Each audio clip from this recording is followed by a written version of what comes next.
इस हिंदुस्तान की चिंता कर रहे हैं, कुछ लोग बाहर की चिंता कर रहे हैं। इसलिए मेरे लिए तो गौरव का समय मिला कि मैं आज प्रेस कॉन्फ्रेंस भी कर रहा हूं, तो बिहार और देश की महिलाओं के लिए कर रहा हूं, अपनी बहनों के लिए कर रहा हूं। और मैं जब सार्वजनिक पहले कार्यक्रम में कल गया था परसों, तब भी जो नारी शक्ति के आरक्षण का समर्थन में जो दौड़ था उसमें शामिल होने का काम किया। इसलिए ये धोखा है। Congress party, Trinamool Congress, DMK, Samajwadi party और राष्ट्रीय जनता दल को इसका जवाब जनता को देना पड़ेगा। आपने तो कोई आरक्षण दिया नहीं। विशेष तौर पर कांग्रेस ने इस देश में किसी वर्ग के लिए कोई आरक्षण नहीं दिया, और जब जब आरक्षण हुआ है तब भारतीय जनता पार्टी, जनसंघ, जनता दल यूनाइटेड, सब लोगों ने मिलकर, लोक जनशक्ति पार्टी, हिंदुस्तानी अवाम मोर्चा, सबने समर्थन देने का काम किया। ना लालू जी ने कभी आरक्षण दिया और ना कभी कांग्रेस पार्टी ने आरक्षण दिया। और कांग्रेस के लोगों ने तो चाहे वो मंडल कमीशन हो या जिस समय आजाद हुआ ये भारत, हमारे दलित समाज के लोगों को, हमारे आदिवासी बहनों को, भाइयों को आरक्षण नहीं मिले, इसके लिए पंडित नेहरू ने इस देश में अभियान चलाने का काम किया। और भारतीय जनता पार्टी का स्पष्ट मानना है, चाहे वो दलित समाज हो, आदिवासी समाज हो, उसको भी आरक्षण मिले।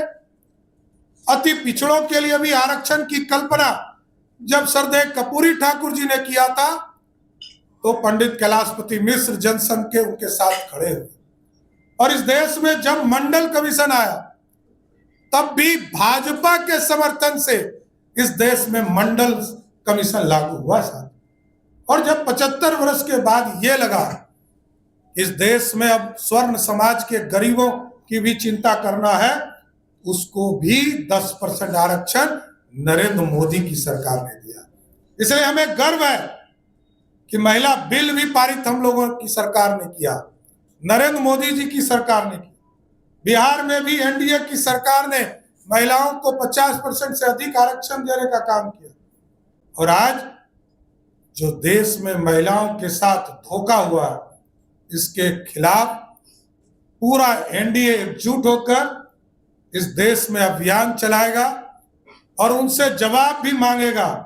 कांग्रेस पार्टी, ये बताओ, तुम्हारे परिवार के लोग प्रधानमंत्री बन रहे हैं, सुपर प्रधानमंत्री बन रहे हैं, सांसद बन रहे हैं, इस देश की गरीब महिला कब सांसद बनेगी? समाजवादी पार्टी से पूछा जाएगा, राष्ट्रीय जनता दल से पूछा जाएगा, टीएमसी से पूछा जाएगा, डीएमके से पूछा जाएगा। इसलिए साथियों, मेरा स्पष्ट मानना है कि इस लोकतंत्र में काला अध्याय का दिन था जब महिला बिल को, नारी शक्ति के आरक्षण को रोकने का काम यूपीए के लोगों ने किया है। इसलिए मैं फिर से ये जरूर आश्वस्त करता हूं कि जिस तरह प्रधानमंत्री जी ने राष्ट्र को संबोधित करते हुए स्पष्ट तौर पर कहा है कि नारी शक्ति के ताकत को हर हालत में देने का काम नरेंद्र मोदी की सरकार करेगा, ये मैं आश्वस्त करता हूं कि बिहार और देश की महिलाएं मुख्य धारा में जोड़ने का काम करेगी। बहुत बहुत धन्यवाद। अब मैं आमंत्रित करती हूँ सम्मानित सांसद राज्यसभा और भारतीय जनता पार्टी महिला मोर्चा की सम्मानित राष्ट्रीय उपाध्यक्ष, भारतीय जनता पार्टी की वरिष्ठ नेत्री श्रीमती दर्शना सिंह जी को कि वो आप सबों को संबोधित करें।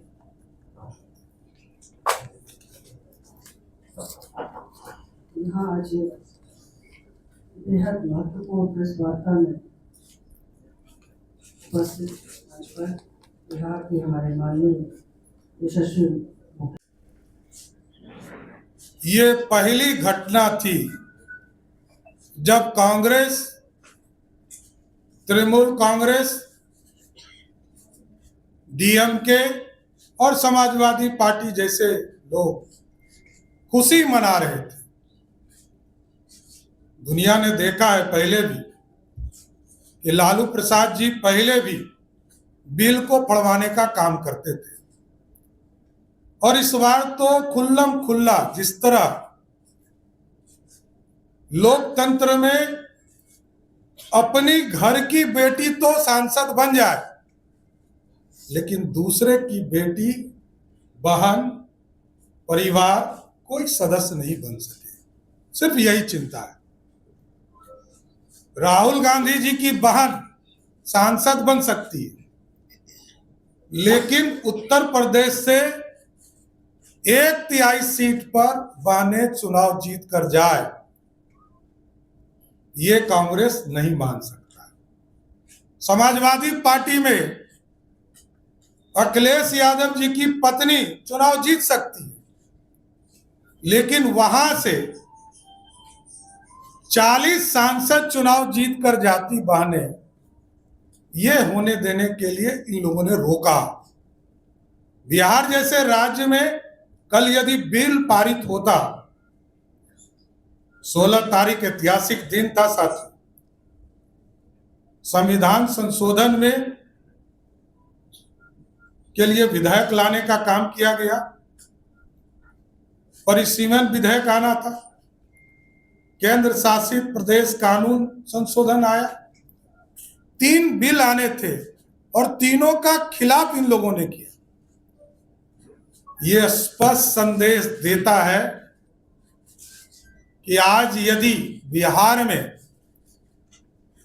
विधानसभा में मात्र 29 विधायक है, माननीय हमारी बहनें, और यदि यह बिल पारित हो जाता तो 122 विधायक कम से कम होते, उससे अधिक ही होता, क्योंकि बिहार ने इसका प्रयोग किया। आदरणीय नीतीश कुमार जी और आदरणीय प्रधानमंत्री नरेंद्र मोदी जी लगातार महिलाओं को आगे बढ़ाने का काम कर। बिहार में जब एनडीए की सरकार बनी थी 2006 में, तो यहां महिलाओं को 50% आरक्षण पंचायती राज और नगर निकाय में देने का काम किया गया। और आज मुझे कहते हुए खुशी हो रही है कि बिहार में 50% आरक्षण है, लेकिन बिहार में 59% से अधिक महिलाएं चुनाव जीत कर आ रही है। और यदि यह बिल पारित हो गया होता, लोग कहते हैं कि बिल तो पहले पारित हो गया, अरे हम तो एश्योर कर रहे थे, गारंटी दे रहे थे। नरेंद्र मोदी की सरकार एश्योरेंस दे रही थी, आदरणीय अमित शाह जी इंश्योरेंस दे रहे थे कि बिल के माध्यम से 543 सांसद के जगह पर 816 और इसको 850 तक बढ़ाने का प्रस्ताव था, और 816 में से 272 सांसद, यदि ये बिल पारित होता तो इस देश में महिलाएं सांसद बनकर देश में राज करने का काम करती। साथियों, दुर्भाग्य है कि ऐसे विरोधी इस देश में, हमारे लिए सारे जहां से अच्छा है, इस भारत को बढ़ाने के लिए हम आए। 70 करोड़ की थी, तब 543 सीट हुआ, आज 140 करोड़ है, तो सीटें बढ़नी चाहिए। और बहनों के लिए तो सीट बढ़ ही रहा था ना। यदि ये बिल पारित होता तो 272 सीटों पर सिर्फ महिला जीत कर आती।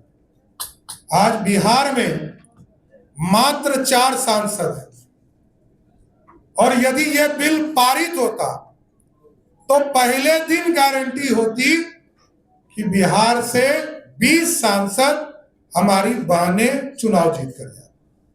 इसलिए इसमें खोट क्या है? हम ज्यादा हिस्सा देना चाहते हैं।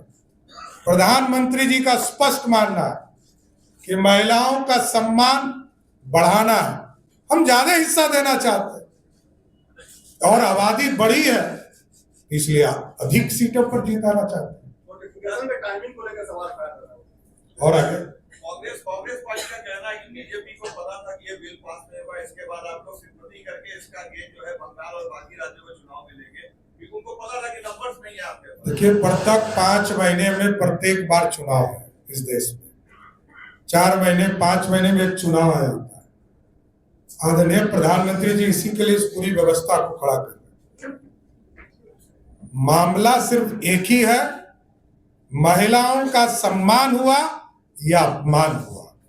अपमान हुआ, इसका जवाब कांग्रेस और महागठबंधन के लोगों को देना होगा। ममता बनर्जी की जिस तरह का अटैक हो रहा है कि जो बिल पास नहीं हुआ तो बीजेपी का एक डाउनफॉल शुरू हो गया, बीजेपी डिवाइड करना चाह रही है सोसाइटी को, तो ममता बनर्जी काफी अटैक कर रही है बीजेपी को इस मुद्दे पर। इस मामले में ममता दीदी क्या अटैक करेगी? कहां से डाउनफॉल होगी? मामला जब सम्मान, हम तो जीत ही गए, 2/3 नहीं था हमारे पास वोट, हम सहयोग मांग रहे थे, कांग्रेस पार्टी से सहयोग मांग रहे थे। ममता दीदी महिला है, उनसे सम्मान सहयोग मांग रहे थे, नहीं दिया, उनका अपमान होगा ना, जनता उनसे हिसाब पूछेगी। हम तो 298 सांसदों ने वोट किए और टीएमसी के 28 लोगों ने विरोध किया, इसका जवाब ममता दीदी को देना होगा। बहुत धन्यवाद। आज ये कह रही है सर कि बहुमत पूरा नहीं करके क्रेडिट के लिहाज से ये लाया गया, और दक्षिण के राज्य कह रहे कि हमारी जनसंख्या हमने नियंत्रण रखा, तो हमारा गुनाह नहीं है कि बाहर जो उत्तर बिहार के उत्तर जो देश के जो राज्य है वहाँ जनसंख्या बढ़ा तो वहाँ की फिर सीटें बढ़ जाएंगी, हमारे सीटें नहीं, एकदम कोई झूठ फैला रहा है। कर्नाटक में 28 सीटें और वर्तमान प्रतिशत जो है 5.15 है, ये बढ़कर 42 हो रहा था, और उसके जो प्रतिशत है 5.14%, मतलब 0.1, हम 50% सीटें उनके में भी बढ़ा रहे थे। जहां तक तमिलनाडु का सवाल है, जो दक्षिण की बात आपने किया, 39 सांसद अभी हैं और वहां 7.18% है, और अभी जब बढ़ता तो 59 होता, जो बढ़कर 7.23 हो जाता, अधिक हो जाता। तो इस तरह का कोई भ्रम नहीं है, सभी राज्यों को। हाँ, वो हम जान रहे थे कि आप कोटा पे जरूर चर्चा करें। देखिए, पहले आरक्षण तो लागू हो जाए, फिर उसकी चर्चा भी करेंगे। अरे बिल क्यों फाड़ना चाहते हैं? राजद की प्रवृत्ति रही है बिल फाड़ने का। राजद तो कह रहा है मुख्यमंत्री जी की एनडीए को अधिक सीट देना चाहिए था चुनाव में, बिहार का जो चुनाव हुआ, भैया का सम्मान करते हैं। एकदम यही तो कह रहा है, श्योर हो जाएगा। जिसने नहीं दिया वो गारंटी हो जाएगा, यही तो कह रहा हूं। सब पार्टियों ने नहीं दिया, ये मैं जानता हूं। मैं तो यही कह रहा हूं कि आज 29 विधायक मात्र है, और ये बिल पारित हो जाता तो 122 तो पक्का बहन ही जीत कर आती। मीडिया के सभी साथियों ने धन्यवाद।